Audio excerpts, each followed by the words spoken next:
एक क्वाड जो है ना, India is a very major partner in Quad. Quad is against China. सीधी सी बात है जी. और इंडिया अमेरिका को कह रहा है कि एक तरफ तो हमें कह रहे हैं आप कि हम खड़े हो जाएं आपके साथ अगेंस्ट चाइना, और दूसरी तरफ हम जो है वो ब्रिक्स का भी हिस्सा है, वहाँ रशिया चाइना है, और अब RIC को भी हम एक्टिवेट करने लगे हैं. RIC जो फिर रशिया इंडिया चाइना का एक प्लेटफॉर्म है, वो फिर से एक्टिवेट होने लगा है. तो अब आप if you are not going to support us on what matters to us, तो फिर ठीक है, फिर वील हैव टू थिंक कि हम क्वाड में भी रहेंगे या नहीं रहेंगे. तो मेरा ख्याल है बिहाइंड द सीन्स डिस्कशन की बातें हो रही हैं. वैसे भी मुझे लगता है ऐसे है कि क्वाड जो है ना वो आगे नहीं बढ़ना. क्वाड जो है ना अंडर डोनाल्ड ट्रंप फर्क ही हो जाएगा. डोनाल्ड ट्रंप की पॉलिसीज बिल्कुल फर्क है.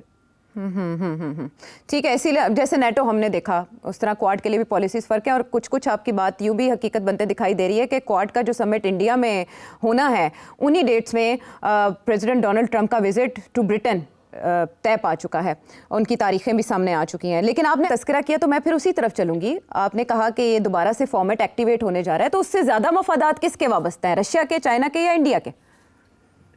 देखिए, ये जो RIC जो है जी ये 1996 में गालबन जी जी क्रिएट बिल्कुल की गई थी. जी. 1996 में इंडिया बिल्कुल ही नॉन अलाइंड किस्म की सिचुएशन में था. It was not an American ally. In fact बड़े क्लोज तल्लुकात थे विद रशिया. और अभी 2020 में जो वाकया हुआ है, वो एक दफा जो जंग हुई है वो अभी हुई नहीं थी, और चाइना के साथ भी तल्लुकात बढ़ रहे थे और तजारत बढ़ रही थी. तो उस वक्त ये RIC बनी. फिर RIC की कुछ 3-4 साल तो मीटिंग्स नहीं हुई, बिकॉज वो कश्मीर वाला इशू शुरू हो गया and so on and so fourth. मगर 2020 के बाद कोविड आ गया और उसके बाद भी कोई खास मीटिंग्स नहीं हुई. मगर 2000 से लेके 2020 तक कोई 20 एक मीटिंग्स होती रही हैं आहिस्ता, मतलब ऑन बेसिकली ट्रेड और इस किस्म के इश्यूज के ऊपर. कोई स्ट्रेटेजिक इश्यूज के ऊपर ज्यादा बात नहीं होती थी. ये रूस और चाइना ने इसको इसलिए बनाया था और इंडिया को इसके अंदर लेके आए थे ताकि इंडिया को अमेरिका की तरफ जाने से रोका जाए, उसको करीब रखा जाए अपने. उस वक्त SCO नहीं बनी थी जब ये बना था. तो और SCO जब बनी तो उसमें भी आपको याद होगा कि ओरिजिनली रशिया, चाइना और सेंट्रल एशियन स्टेट्स थी. उससे कोई इंडिया नहीं था. वो तो बाद में फिर इंडिया भी आ गया और अब पाकिस्तान भी आ गया है और लोग भी आ गए हैं. मगर ओरिजिनली SCO में भी देयर वाज नो इंडिया. तो ये एक ही प्लेटफॉर्म था जहां रूस और चाइना इंडिया को अपने करीब रखना चाहते थे, और इंडिया के भी सारे हथियार वगैरह जो थे आ रहे थे फ्रॉम रशिया. बड़ी डिपेंडेंसी थी. तो आई थिंक अब RIC अब जो एक्टिवेट हो रही है उसमें बड़ी इंटरेस्टिंग डेवलपमेंट ये है कि रशिया चाइना बहुत कीन है. वो चाहते हैं कि जल्दी जल्दी इंडिया को इसको रीएक्टिवेट किया जाए. मगर इंडिया क्योंकि क्वाड में है अभी तक, और ब्रिक्स में भी है, और SCO में भी है, अब इंडिया को ये फिक्र पड़ी हुई है कि ये ना हो कि हम अब RIC में चले जाएं और America gets very angry with us और कहे कि ये तो बिल्कुल ही हमें छोड़ के सारे रशिया और चाइना ग्रुप्स में जा रहे हैं. बिकॉज देखिए, ब्रिक्स में भी शुरू में तो it was Brazil, Russia ji, India China और चाइना, 4 थे. फिर साउथ अफ्रीका बाद में आया जी. अब ब्रिक्स भी इनलाज हो गई है. ठीक है ना. तो अब ये सारे ग्रुप्स जो बन रहे हैं they are becoming part of the global south. अच्छा, इंडिया इस स्टेज पे मूव कर रहा है to the global north with Quad. अच्छा. And is Narendra Modi alliance with America जी. तो आई थिंक इस किस्म की सिचुएशन है, ये आपको बहुत मुश्किल हालात पे फाइट करता है. अभी एक बड़ी इंटरेस्टिंग कमेंट्री है, अगर लोग इसके ऊपर और तवज्जो देना चाहे कि इंडिया के हालात क्या हैं.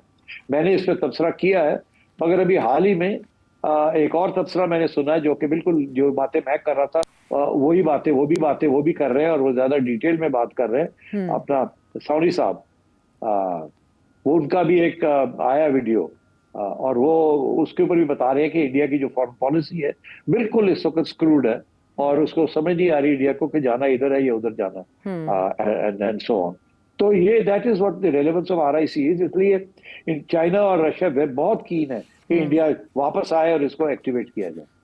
मीनवाइल जो हम हुकाम इंडियन हुकाम के विजिट देख रहे हैं चाइना के तवातर से, फिर ब्रिक्स की साइडलाइन पे प्रेसिडेंट शी से मुलाकात भी हुई नरेंद्र मोदी जी की, फिर हमने अजीत डोवल साहब का विजिट देखा, राजनाथ का देखा, अभी हाल ही में जयशंकर भी मुलाकात करके आए हैं वहाँ अपने हम मनसब के साथ, और उन्होंने इस बात की ज़रूरत पर जोर दिया है कि जो चाइना के साथ हमारे मामलात हैं या तनाज़ात हैं उन्हें वंस फॉर ऑल सॉल्व हो जाना चाहिए। इस इंटेंशन के साथ वो बातचीत कर रहे हैं। तो वाकई इंडिया संजीदा दिखाई दे रहा है कि चाइना के साथ मामलात रिजॉल्व हो जाएं, या फिलहाल वो प्रेशर नहीं चाहता चाइना की तरफ से किसी किस्म का?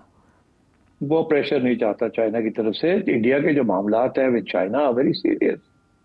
देखिए ये काफी ठीक ठाक 1962 में जंग हुई थी, नेहरू के जमाना था। उसके बाद 2020 के बाद ये जो अपर नॉर्थ वहां जो लड़ाई हुई है इट वाज क्वाइट सीरियस जी। और अब जो चाइना ने रिसेंटली इंडिया की एक प्रोविंस से ऊपर वाली जो प्रोविंस है अरुणाचल प्रदेश, उसका हिस्सा जो है वो कहते हैं ये तो चाइना का, ये तो चाइना का, वो कहते हैं इंडिया का है ही नहीं। ऊपर से चाइना धमकी दे रहा है उनको कि अगर पाकिस्तान का पानी आपने रोका तो हम भी आपका पानी रोक सकते हैं जी। मतलब ये तरीके होते हैं ना बताने के। तो India has a lot of problems with China और चाइना बड़ी क्लियर है कि चाइना रशिया और ये साउथ के हिस्सा बन गए हैं और देयर इज एन अटेम्प्ट कि जी हम एक ऐसा ब्लॉक बनाए जो कि वेस्टर्न ब्लॉक को साइडलाइन करे जी। और वो ऐसे as I explained in an earlier program indivisible security और वेल बीइंग बिल्कुल एजेंडे बिल्कुल फर्क है नॉर्थ और साउथ के। तो I think India is in a difficult situation और वो उसको समझ नहीं आ रही कि अमेरिका और चाइना को बैलेंस कैसे करना है। और बाय द वे मैं ये फिर से कहूंगा कि हमारे लिए भी ये प्रॉब्लम है कि हम हमेशा अमेरिका का हिस्सा तजारत करते हैं और उधर चाइना से हथियार लेते हैं और लोन्स लेते हैं। तो इसलिए हमारे लिए भी बैलेंसिंग एक्ट है, अब इंडिया के लिए भी बैलेंसिंग एक्ट है और सूनर और लेटर ये किसी न किसी स्टेज पे यूरोप या अमेरिका ये कहेंगे आपको कि आप साइड्स लें। तो फिर देखना है कि आप क्या करते हैं उस स्टेज पे। जैसे आप सऊदी अरेबिया है या इस किस्म के लोग हैं उनको भी यही कहा जा रहा है साइड्स लें, मगर क्योंकि वो फंसे हुए इन एन एरिया जहाँ Israel is a big imperialist अग्रेसर, साम्राज्य किस्म की ताकत है और वो काफी डिस्टेबलाइजिंग इन्फ्लुएंस है, वेरी पावरफुल, और वो लोग रिस्क नहीं ले सकते। उनके लिए भी बड़े प्रॉब्लम्स आगे आ रहे हैं। जैसे वेस्टर्न सिविलाइजेशन या वेस्टर्न पावर की डिक्लाइन हो रही है और इकोनॉमीज की डिक्लाइन हो रही है relatively to China and others, तो India has to find a place for itself. क्या इंडिया इधर जाएगा या इधर जाएगा, पाकिस्तान इधर खड़ा होगा या उधर खड़ा होगा? These are very important questions. Afghanistan ने तो फैसला कर लिया है, वो तो चाइना के साथ और रूस के साथ जा रहा है। अब आपने फैसला करना है। ईरान जो है उसने भी फैसला कर लिया कि वो चाइना और रूस के साथ जा रहा है। तो आपके ऊपर वाले सारे मुल्क जो है दे हैव ऑल डिसाइडेड, आप रह गए और इंडिया रह गए। ठीक है, ये बड़ी इंटरेस्टिंग सिचुएशन है जिसका नक्शा आप खींच चुके हैं और आपने अफगानिस्तान का भी तस्करा किया और ईरान का भी। ईरान पर मैं बाद में जाऊंगी, लेकिन मैं पहले अफगानिस्तान के हवाले से ये सवाल आपसे जानना चाहूंगी कि कल आपने अप्रिशिएट किया था इसहाक डार साहब के स्टेटमेंट को जो उन्होंने SCO के प्लेटफॉर्म से दी जब अटैक किया गया ईरान के ऊपर इसराइल और अमेरिका की जानिब से। बट अभी ये खबर आई है कि वो अमेरिका जा रहे हैं इसहाक डार साहब, अब वो उनका विजिट शेड्यूल्ड है इसी माह में। तो वहाँ से क्या लेकर आएंगे और वहाँ जाकर क्या कहेंगे इसहाक डार साहब? वहां सवाल करेंगे, उनको मीडिया करेगा और मेरा ख्याल है वो डट के बोलेंगे जो बोलना उन्होंने, जो उन्होंने वहां कहा SCO में वही कहेंगे कि देखे ना हमारा मौक़िफ़ बड़ा सिंपल सा है, लेकिन we are a nuclear power जी, हम तो रिस्क ले ही नहीं सकते कि हम सपोर्ट करें किसी ऐसे पावर को जो कि एक न्यूक्लियर पावर के ऊपर हमला करे, क्योंकि ये Iran is a budding nuclear power ना, बनने जा रहा था, उसके ऊपर हमले हो रहे हैं उसको रोकने के लिए। तो हमारे ऊपर भी बड़े सैंक्शंस लगे हैं, हमारे ऊपर भी बड़े दबाव आए हैं 90 की दिहाई में और किसी स्टेज पे आगे भी आ सकते हैं क्योंकि ये एक प्रेशर पॉइंट है वेस्टर्न सिविलाइजेशन और वेस्टर्न नॉर्थ ब्लॉक के पास। तो इसलिए आई थिंक हमारी मौक़िफ़ तो बड़ा क्लियर कट है, जो भी अटैक करेगा किसी और मुल्क के ऊपर we have to oppose it. अभी इंडिया ने हमारे पे अटैक किया, so we have to oppose it. Any country that attacks another country, वो we have to oppose it. Any intervention जो है वो you have to oppose it. हम इजरायली इंटरवेंशन को अपोज करते हैं, अमेरिकन इंटरवेंशन को अपोज करते हैं, इंडियन इंटरवेंशन को अपोज करते हैं, and because now we are going to be part of the China block which is indivisible security. किसी के ऊपर अटैक वैक नहीं करना, मिलके बातचीत करके करना है, लड़ाई झगड़े नहीं करने। तो अब तो फलसफा चेंज होता जा रहा है। आई थिंक इसहाक डार साहब ने बड़े सही ये पोजीशन ली है।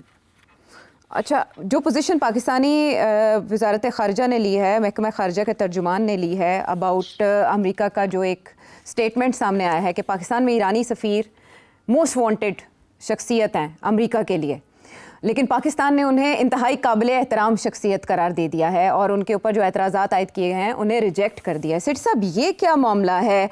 इस मरहले पे आकर ईरानी सफ़ीर को मोस्ट वांटेड करार देना, ये कैसी चाल है?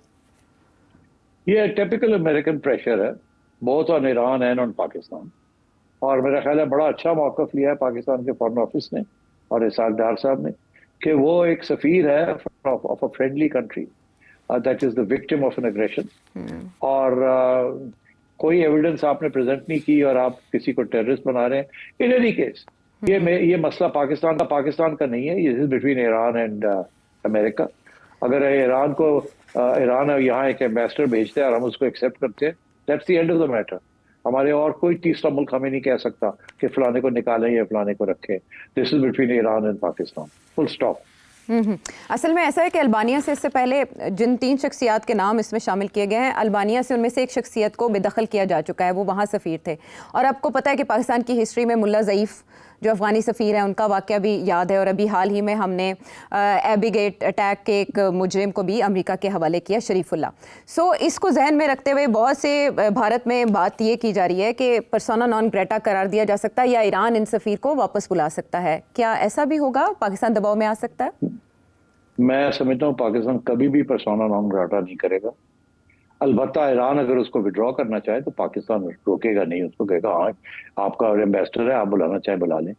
बट पाकिस्तान देखे, एक फ्रेंडली मुल्क के सफीर जो कि टेररिस्ट, मतलब है कि उसको अमेरिका कह रहा है कि वो टेररिस्ट है, हम तो नहीं कह रहे कि वो टेररिस्ट, तो इसलिए उसको कंपेयर करना विद मुल्ला ज़ईफ़ और with somebody else is not right. Afghanistan तो उस वक्त सारा मुल्क को ही वो टेररिस्ट डिक्लेयर किया हुआ था ना उन्होंने, तालिबान को सारे टेररिस्ट डिक्लेयर किया हुआ था। हम भी कहते थे हाँ दे आर टेररिस्ट। तो इसलिए I think you can't compare that with that. बाकी जो लोग यहाँ पाकिस्तानी थे या कोई बाहर मुल्क से आए हुए थे यहाँ इनकलाब करने के लिए, जैसे उसामा बिन लादेन आए हुए थे वगैरह वगैरह, तो we have no issues with that. अगर ग्लोबल टेररिस्ट है और हमारे यहाँ छुपे हुए हैं, बैठे हुए हैं, तो they can be removed, but they were not diplomats, they did not enjoy diplomatic immunity. ठीक है, इस सिलसिले में हमने मौक़िफ़ देख लिया पाकिस्तानी वज़ारत ख़ारजा का। उनकी जानिब से कहा गया है कि काबिल एहतराम शख्सियत सफ़ीर पाकिस्तान में मौजूद। इस पर क्या पेशरफ्त हो सकती है, सेठी साहब का एनालिसिस आपने जाना।